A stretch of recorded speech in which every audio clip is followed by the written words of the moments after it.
I'm Sloane, 31, a forensic accountant for a mid-sized firm in Columbus, Ohio. My days are numbers, discrepancies, paper trails that don't lie. My evenings are quieter than most people my age would tolerate. A glass of wine, my cat Biscuit, the particular silence of an apartment where everything is exactly where I left it. I've always been wired that way. Detail-oriented, my professors called it. Obsessive, my mother called it, though never with affection. The order I built around myself came apart on a Thursday morning in March, when my aunt's estate attorney called from a number I didn't recognize and changed my life in the space of 4 sentences. My aunt, my father's younger sister, had passed away quietly at her home in Hilton Head, South Carolina, 4 days prior. She had been sick for over a year, a fact she had shared with me and, apparently, almost no one else. She had left a will. She had left it very deliberately, and she had left almost everything in it to me.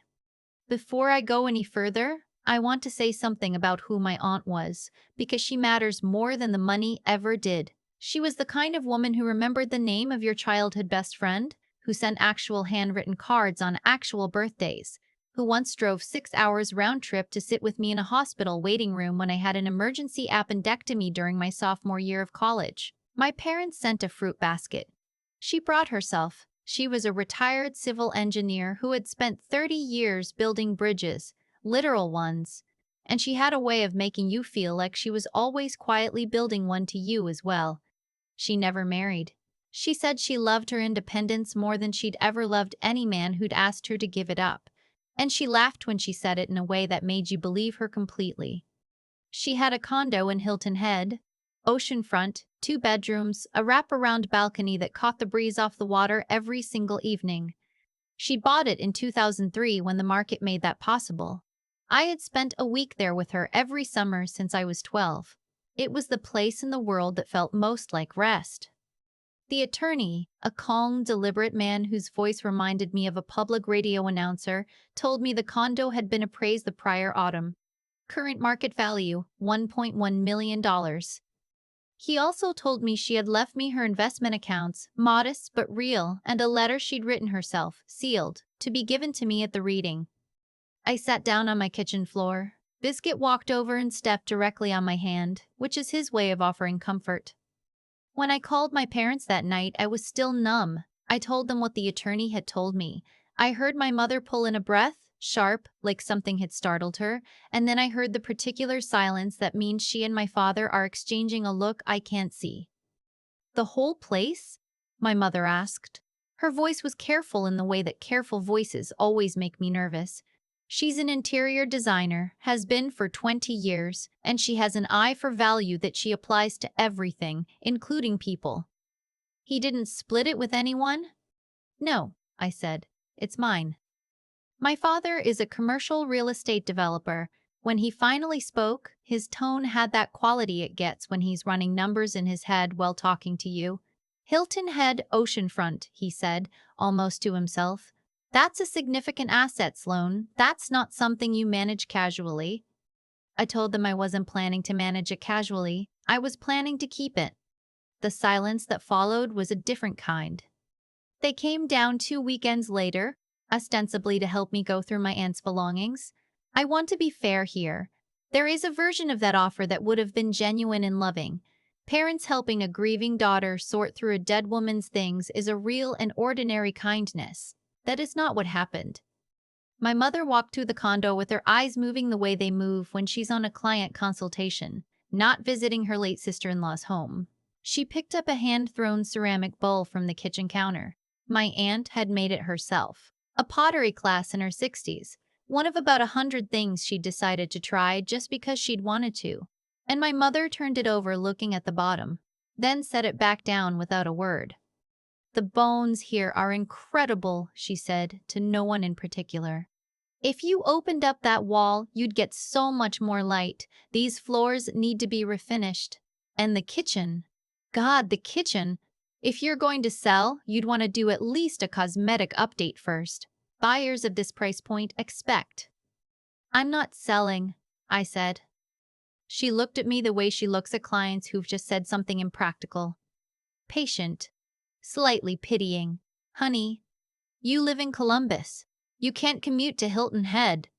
People own second homes. People who can afford to carry them, my father said from the balcony, where he'd been on his phone for the past 15 minutes. He came inside, hands in his pockets, doing the thing where he looks around a room and sees square footage and comparable sales instead of a place where someone lived. The HOA fees on a building like this are going to run you $800, maybe $900 a month. Insurance on oceanfront property in South Carolina. Do you know what hurricane coverage costs? Property taxes. Maintenance. You'd need to rent it out at peak season at minimum to break even, and even then you're looking at a management company taking 15 to 20%. He wasn't wrong about the numbers. That's the particular cruelty of my father's arguments. They're almost always technically accurate. He just uses accuracy like a crowbar. I'll figure it out, I said. Or, my mother said, the word arriving gently, floated out like something harmless. We could help you figure it out. Your father has contacts in resort real estate. If you listed this in the next few weeks, before the summer inventory picks up, you could get very close to ask. The money, managed correctly. Could be managed by Dad, I finished.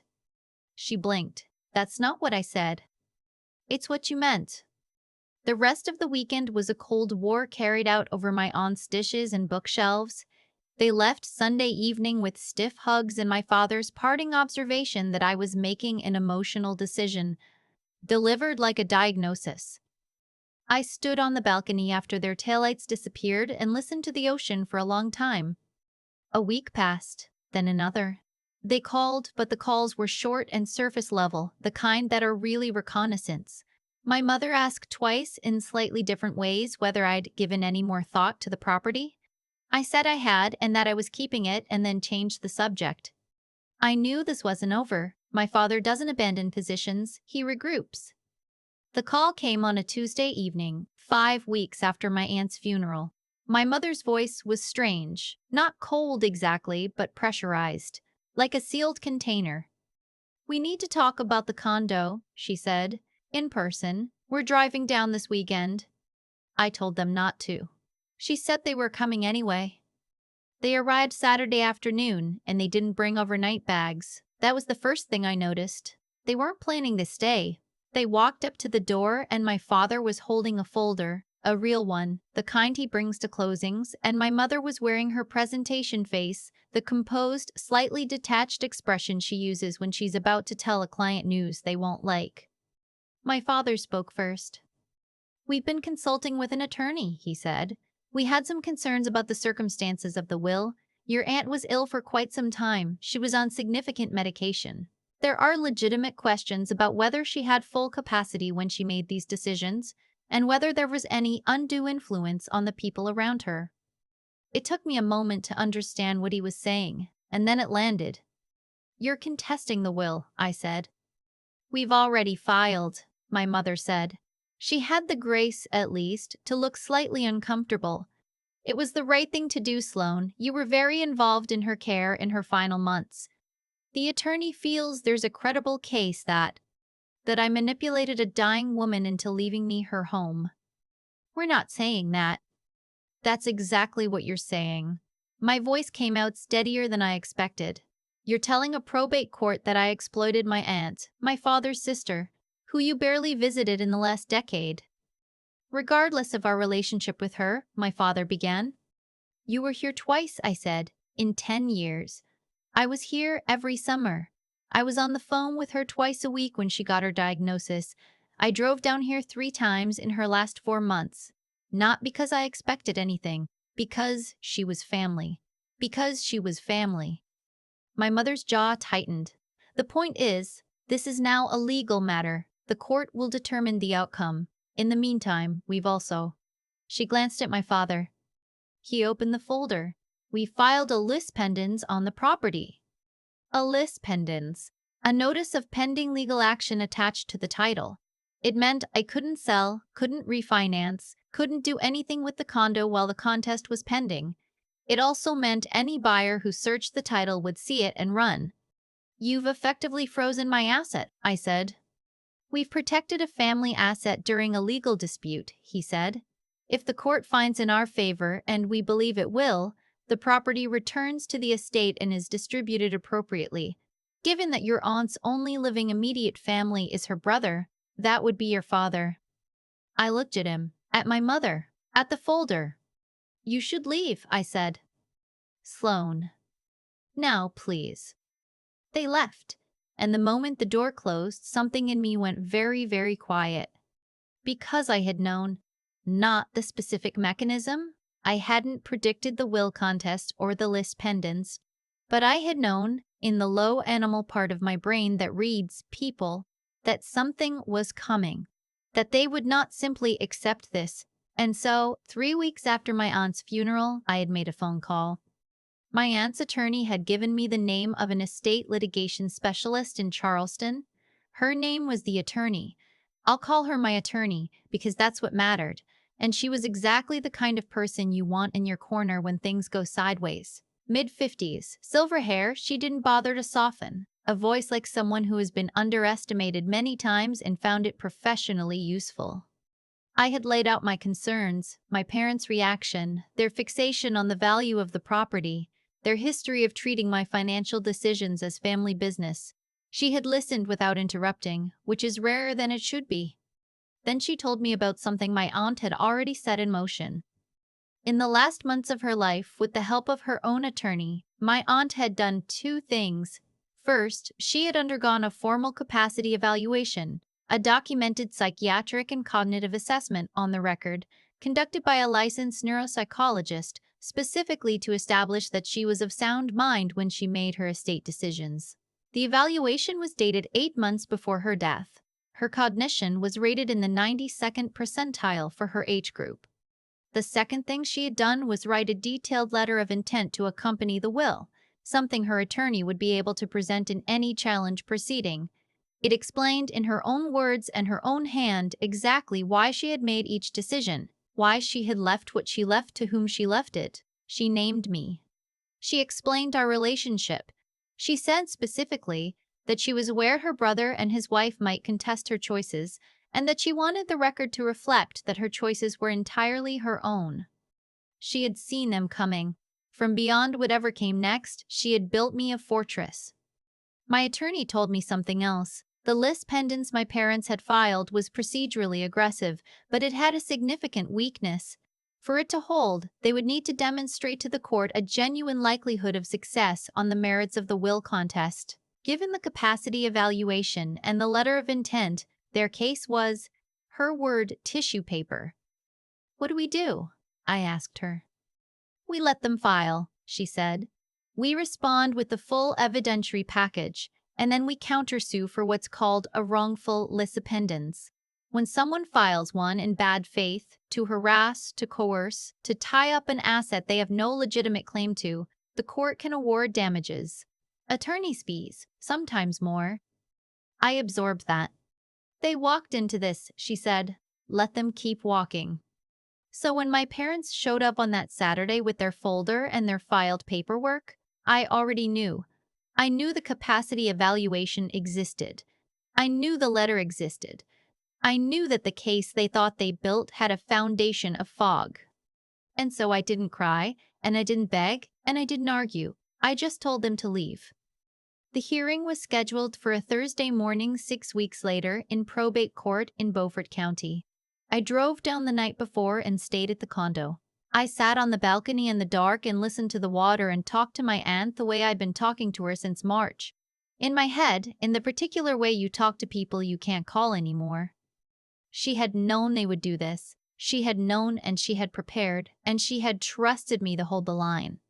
I slept better than I expected. My attorney met me outside the courthouse at 8:30. She was carrying a leather portfolio that I knew contained the capacity evaluation, the letter of intent, the complete record of my aunt's estate planning, and the filing for wrongful lis pendens. She looked, as she always did, like someone who had already won and was merely waiting for the paperwork to catch up. My parents were there with their attorney, a man I didn't recognize. Younger, slightly nervous looking, which told me something. He'd taken a case he thought was straightforward and was now discovering the terrain. The proceeding was not dramatic in the way courtroom scenes are on television. It was methodical and document-heavy, which is exactly my native language. My attorney presented the capacity evaluation first. The judge, a woman in her early 60s with reading glasses on a beaded chain, reviewed it in silence. Then the letter of intent. My aunt's handwriting was distinctive, forward-leaning, architectural. Watching the judge read it felt like watching someone meet her for the first time. My parents' attorney made his arguments. He talked about my involvement in my aunt's care. He used the phrase vulnerable adult twice. My attorney let him finish and then, very calmly, submitted into the record a log my aunt had kept herself. Dates, decisions, the names of every physician and attorney she'd consulted in her final year, and notes in her own hand about each of those meetings. It was the record of a woman conducting her own affairs with complete deliberateness until nearly the end. The judge set down the letter of intent. She looked at my parents' attorney over her glasses. "Counsel," she said, "I'm going to give you an opportunity to voluntarily withdraw this contest before I issue a ruling. I would take that opportunity." A long pause. I watched my father's face from across the room. He looked the way he had never looked in any of my memories of him, diminished, like something had gone out. Their attorney conferred with them in whispered voices for about 90 seconds. Then he stood up and said they were withdrawing the contest.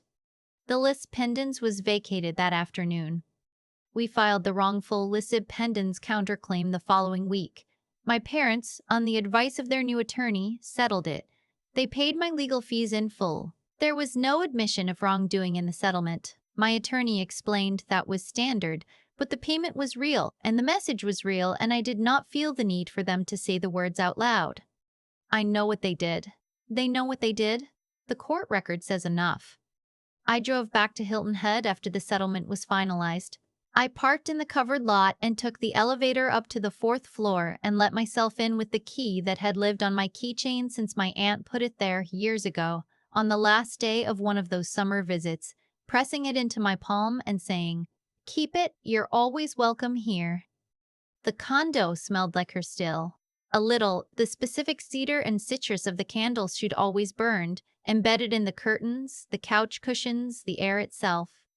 I opened the balcony door and let the ocean in. I thought about what my aunt had built here. Not just the condo, but the life around it. The friendship she'd cultivated with her neighbors. The pottery class she'd taught herself in retirement. The bookshelves organized by the mood she'd been in when she read each one, rather than by author or genre. She had built a life of remarkable intentionality, and she had decided with full clarity and complete documentation that I was the right person to inherit it. My parents had tried to take that, not because they loved me, not because they loved her, but because they looked at this place and saw numbers, and my father saw a deal and my mother saw a renovation project, and neither of them ever once asked me how I was doing since March. That was the part that sat heaviest. Not the legal fight, which I had been prepared for, but the absence, inside all of it, of any visible grief. They had lost a sister and a sister-in-law, and their primary response had been to audit the estate. I don't know what to do as parents like that. I don't think there is a clean answer. The restraining order that came out of the original story I heard, the version that had that neat sealed ending, I understood the appeal of it, that kind of finality. My situation didn't resolve that cleanly. They are my parents. They are somewhere in Ohio living their lives, and I have made the decision not to have them in mine, at least not right now, and maybe not for a very long time. That decision is quiet and ongoing, and it costs something every day. I won't pretend otherwise. What I know is this. My aunt knew who they were. She had known her whole life, and she had loved me anyway, not instead of her grief about who her family was, but alongside it. She had spent the last months of her life making sure I was protected because she understood, better than I had allowed myself to, what would happen when she was gone. There is a photograph on the mantel now. She's in it, and so am I, 10 years ago on this very balcony, both of us laughing at something that's been lost to time. The ocean enormous and blue behind us. Every time I walk through the front door, I see it. Some evenings I bring my coffee out here and watch the light go sideways across the water, the way it does here in the late afternoon, and I talk to her the way I've been talking to her since March. I tell her the pottery bowl is still on the kitchen counter. I tell her the floors don't need refinishing. I tell her I figured out the HOA fees and the insurance and the property taxes, and that the August rental income covers most of it, which she would have found funny. Me, the forensic accountant, finally putting the spreadsheet brain to use on something that mattered. Mostly I tell her I'm still here, that I'm not going anywhere, that this is home. I keep coming back to the timing of things. My aunt was sick for over a year, and somewhere in the middle of all of that, the appointments, the paperwork, the slow and private work of getting her affairs in order, she sat down and thought about what would happen after she was gone. Not just to her things, but to me. She knew what my parents were capable of. She had known her whole life because they were her family too, and family teaches you things about people that strangers never could. What she did with that knowledge is the part I think about most. She didn't rage against it. She didn't warn me in a way that would have forced me to choose sides or defend them or minimize what I already half knew. She just got quiet and methodical and thorough, and she built something that would hold after she wasn't there to hold it herself. That is a form of love I don't have adequate words for. It's also a form of integrity. The kind that operates even when no one is watching, even when the person you're protecting doesn't yet know they need protecting. My parents made a choice too. They saw grief as an opportunity. They looked at a dead woman's home and calculated what it was worth before they'd finished offering condolences, and then they spent months building a legal case designed to paint me as someone who had manipulated a dying woman. They were wrong about the facts, and they were wrong about what my aunt had prepared for. But the deeper wrongness was in the choosing. Nobody made them do it. They decided, with full information and clear minds, that the condo was worth more than their daughter, more than the truth, more than the memory of a woman who had never once asked them to be better than they were. That's the thing about cause and effect. It doesn't require punishment to function. My parents didn't lose in court because the universe was keeping score. They lost because my aunt had been smarter and more careful and more honest than they were willing to account for.